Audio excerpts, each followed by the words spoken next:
Not everyone who the UK government wanted to evacuate last summer got out.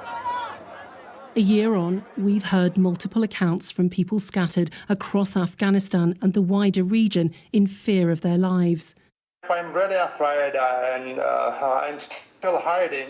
Including a former translator for the British Army who's fought a legal battle to get to the UK and, having won, is still awaiting instructions about how to leave the country. I'm feeling so unhappy. I'm living like in a prison. My message to the British Army: we saved the life of the British soldiers, and now it is the time that they have to save my lives and my family lives.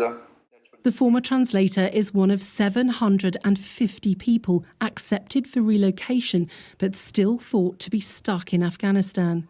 And it's believed there are around 8,000 more Afghans, including their dependents, who could also be eligible to come to the UK. How are you and your family generally at the moment?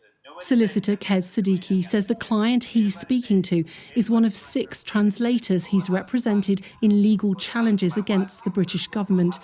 Having worked for the British Army, this man says he can't understand why his application has been refused. I can't get back to Afghanistan. I have to go somewhere else. The former translator has managed to escape to Pakistan with the help of the Canadian government and is living with his wife and 5 children in a hotel room pending the outcome of a second judicial review into his case.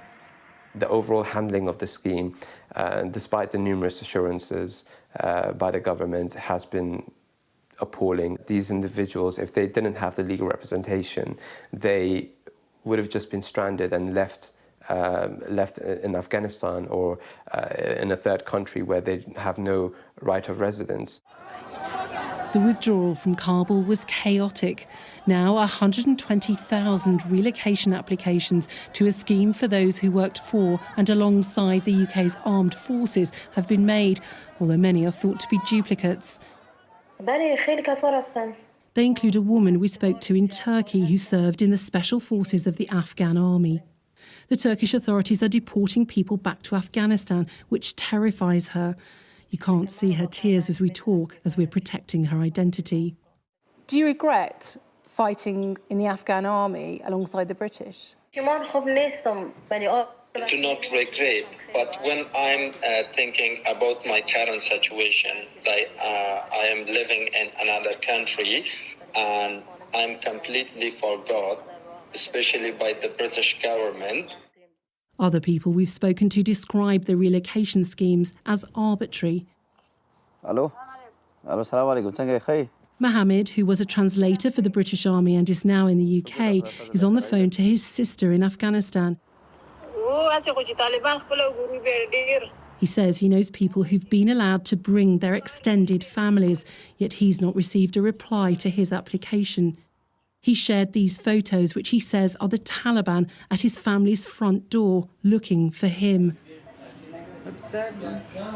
Mohammed claims this video is of his father after being beaten by the Taliban last October, forcing the family to barricade themselves inside their home for safety. It's unfair to me, Harris. One family is here, other family, we all serve with the British government. It's good luck for them people who managed to come to the UK under the scheme. But the whole scheme is confusing. Including last summer's evacuation, 10,000 Afghans have been relocated to the UK. Asked about the time taken to process claims since the fall of Kabul, the Home Office says successful applicants are subject to security checks. The Ministry of Defence says it regrets delays as it works through complex cases and will continue to do all it can to secure safe passage for eligible Afghans. Lisa Holland, Sky News.